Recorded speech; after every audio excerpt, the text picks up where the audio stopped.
Do you enjoy visual novels with light mystery? Plot twists that you didn't see coming? An idiosyncratic cast? Fluffy interactions but is not afraid to tackle deep themes? Or a mix of all of those? If you said yes to any of those, then this Otome might be for you. Before we start, a quick thank you to the publisher for the free game key. That said, you can count on me to share my honest take. One thing to note though is that there will be a few minor spoilers about the story, so just keep that in mind. So is playing Genso Manège worth your time? Let's find out! The story of Genso Manège follows Emma, a young woman living in a quiet French town. Emma has no memory of her childhood and has lost her magical powers due to a mysterious accident. Things change when a magical traveling amusement park arrives in her town. The park is full of wonder and charm, but it also hides a dark secret. The employees are cursed and unable to leave. So, in this game, you as Emma must recover your memories, regain your magic, and help free the park's staff, all while forming special bonds with the people you meet there. The story has a mix of lighthearted moments and deeper emotional themes, like following your dreams and dealing with the past.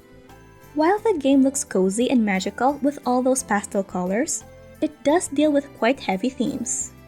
From the least plot spoilers, my route order recommendation is Luciole, Kraya, then Sergi.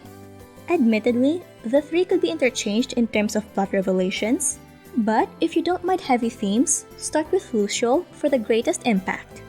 After the three, move on to Leon, Hugo, Arnaud, then finally the denouement route.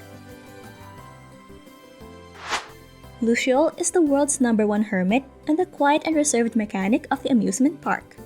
He's voiced by Yusuke Shirai, known for his work as Senri from Norn 9 and Nyota from Variable Barricade. Luciole has this bitterness toward magic that creates tension in his relationship with Emma. That said, I still find it endearing how he fronts himself as this antisocial recluse, but he still talks using polite words and is not afraid to let you know what's on his mind. Their romance is an introvert's dream. It starts with small acts of kindness, like cooking and writing letters, and grows into something meaningful as he teaches Emma about mechanics. Their progression from friends to lovers feels pretty natural, and I just love the exchanging of letters. His story is sweet and reflective, and focusing on themes of acceptance and finding hope after loss. Kraya is the errand boy, the hot and cold tsundere juggler of the amusement park. He's voiced by Hiro Shimono, known for his work as Eltcreed from Steam Prison and Scarecrow from Busta Fellows. If you like the tsundere type, Kraya's route is a sweet mix of awkward moments but with heartfelt growth. What I didn't expect is how diligent he is. I love his personal mantra of every day lost takes 3 to earn back. He's protective of his sibling and struggles with guilt over them being trapped in the park. A plot in his route is a pretty common trope, but I'll try not to spoil it, so let's just say it was still pretty fun watching their interactions despite that. You'll help him rediscover his passion for performing, and their interactions add sweetness to the romance. In terms of plot twists, his might just be the tamest because his route focuses more on his personal struggles. That said, he has a major spoiler for Luciole's route. Sergi is the intimidating yet awkward and steadfast finance guy of the park. He's voiced by Yuichiro Omihara, known for his work as Pascalia from Radiant Tale and Canus from Cafe Enchante. While Sergi is serious and a bit gruff, I actually find him and his misunderstandings pretty funny.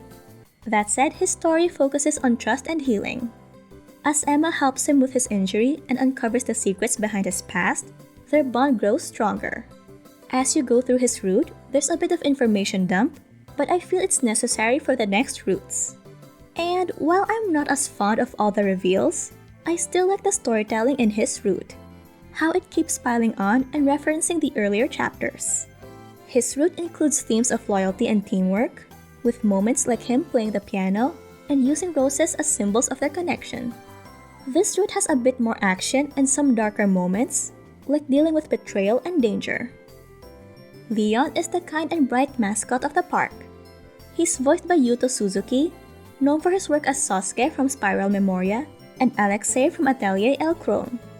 I'm not usually that fond of the younger trope, but I thought, finally someone already nice and kind at the start. Surely, he won't give Emma any trouble, except for his circumstances, obviously, unlike the first three. And, well, the answer to that is yes and no, as it was resolved pretty quickly. Honestly, he has such a princely vibe, maybe because of his demeanor, how he acts and talks. Leon's story is bittersweet but heartwarming. He's a gentle boy who dreams of creating picture books, and his interactions with Emma are just adorable.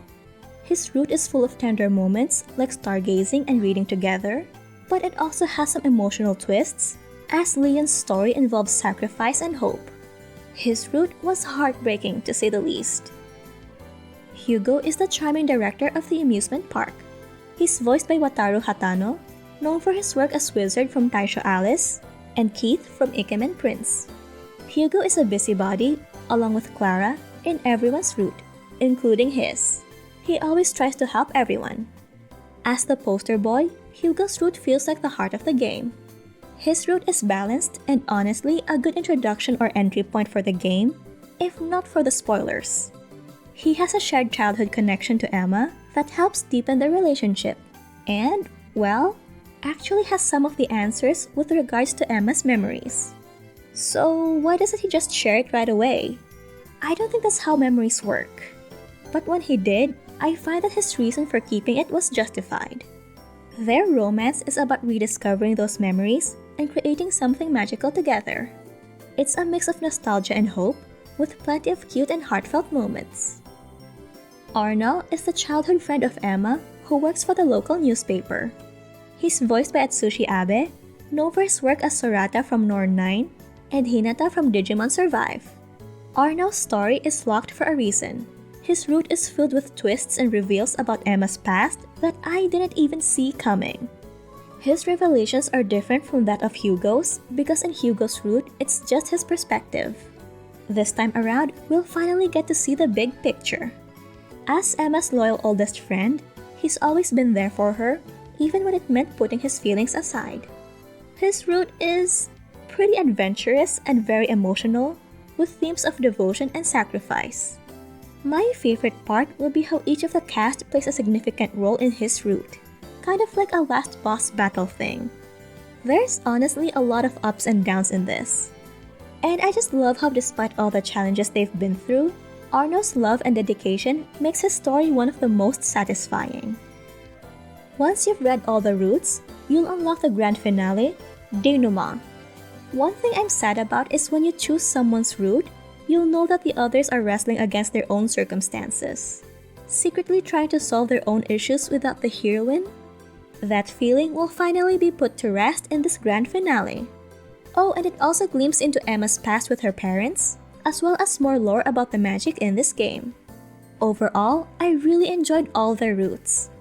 It helps that each route keeps dropping new bombs at the end, making you want to read the next right away. Also, I love how there's bits of information on each love interest on every route, so try your best in checking out everyone's story. Especially if you want to complete the whole mystery, see them from all perspectives.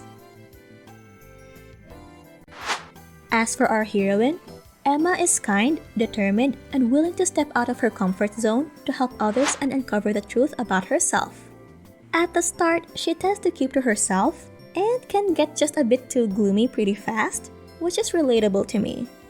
I like how she questions everything, the whys, the hows, the when, at least in her mind. For an overthinker though, she doesn't think of the consequences that much. That being said, her journey to recover her memories and magic is inspiring, and she actively participates in each route's story rather than waiting for things to happen. Emma's mix of sweetness and strength makes her an earnest and likable character in my book.